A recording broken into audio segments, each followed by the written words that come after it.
Halo semuanya, kalau kita bicara soal bela negara, apa sih yang pertama kali muncul di kepala Anda?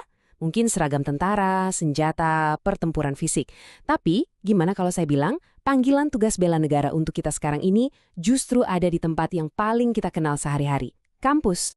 Nah, ini dia intinya. Coba kita lupakan sejenak gambaran bela negara yang mungkin kita lihat di film atau buku sejarah. Pernyataan ini benar-benar mengubah segalanya. Kenapa? Karena medan perangnya sudah pindah. Pindah ke tempat yang kita navigasi setiap hari lewat layar laptop dan smartphone kita. Coba deh bayangkan kampus kita sekarang. Udah bukan lagi sekedar kumpulan gedung kan? Kampus modern itu, wah, udah kayak sebuah ekosistem informasi yang hidup, yang berdenyut kencang. Disinilah ide, data, dan pengetahuan itu bukan cuma dibuat, tapi juga disebarkan dengan kecepatan yang dulu nggak pernah kita bayangin. Betul sekali. Setiap email yang kita kirim, data penelitian yang kita unggah, bahkan materi ajar yang kita tampilkan di proyektor, itu semua menjadikan kita bagian dari sebuah jaringan raksasa. Kita semua ini, sadar atau tidak, adalah simpul-simpul yang saling terhubung dalam aliran informasi yang super deras. Tapi, disinilah ceritanya jadi sedikit lebih serius.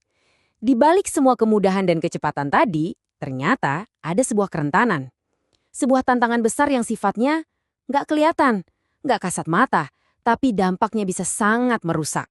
Ya, selamat datang di medan perang modern. Pertarungannya bukan lagi soal merebut wilayah secara fisik. Pertarungannya sekarang adalah soal menjaga kebenaran dan integritas dari informasi yang kita terima dan kita sebarkan setiap hari, terutama di lingkungan akademik. Oke, untuk bisa bertarung dengan efektif, kita harus kenal dulu siapa musuhnya. Ini penting banget buat dibedain. Ada yang namanya misinformasi, ini tuh kayak teman kita yang salah dengar terus nggak sengaja nyebarin kabar yang keliru. Nggak ada niat jahat.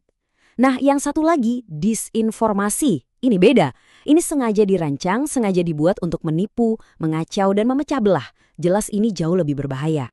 Lalu, apa tujuan akhir kita? Yaitu membangun apa yang disebut ketahanan informasi.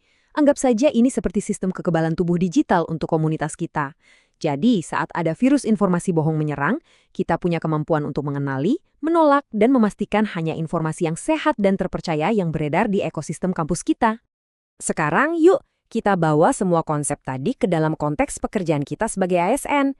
Gimana sih ancaman dan ketahanan informasi ini pada akhirnya mengubah tugas dan tanggung jawab kita sehari-hari di lingkungan perguruan tinggi? Ini nih pertanyaan utamanya. Kalau pertempurannya soal informasi, kita ini ada di posisi mana? Apakah kita cuma penonton pasif yang ikut arus? Atau jangan-jangan kita punya peran aktif yang sangat krusial untuk dimainkan? Mari kita lihat lebih dalam. Dan visual ini menjelaskannya dengan sangat baik. Lihat pergeserannya. Dulu patriotisme itu soal kesiapan memegang senjata untuk membela tanah air. Sekarang, di era ini, patriotisme juga diukur dari kecakapan kita memegang literasi digital untuk membela ruang informasi kita. Dari pertahanan fisik ke pertahanan intelektual.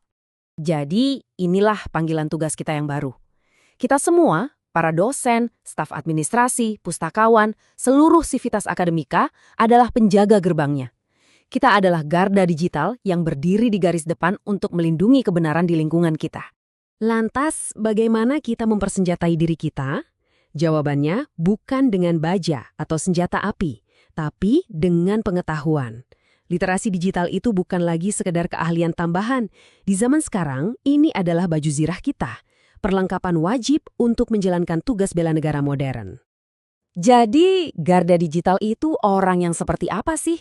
Sebenarnya ini bukan hal yang muluk-muluk loh. Ini soal kebiasaan sehari-hari. Selalu bertanya, ini beneran nggak ya sebelum kita klik tombol bagikan? Mengajak mahasiswa dan rekan kita untuk nggak langsung percaya.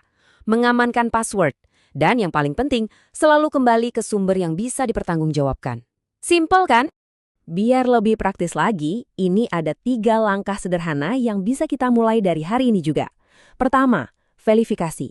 Jangan telan mentah-mentah semua info, biasakan cek dan recheck. Kedua, edukasi. Jangan simpan ilmu ini sendiri, bagikan ke orang-orang di sekitar kita. Ketiga, amankan. Jaga perangkat dan akun digital kita, anggap itu sebagai benteng pertahanan kita. Jadi, yuk kita ubah cara pandang kita terhadap pekerjaan kita. Saat Anda menyalakan komputer atau saat Anda menyiapkan materi presentasi, ingatlah ini, Anda bukan cuma sedang melakukan tugas rutin, Anda sedang bertugas di garis depan pertahanan informasi bangsa kita. Sebagai penutup, saya mau meninggalkan satu pertanyaan ini untuk kita semua renungkan. Setiap hari kita diberi pilihan.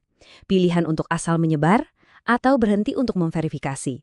Pilihan untuk menjadi titik lemah atau justru menjadi bagian dari benteng pertahanan.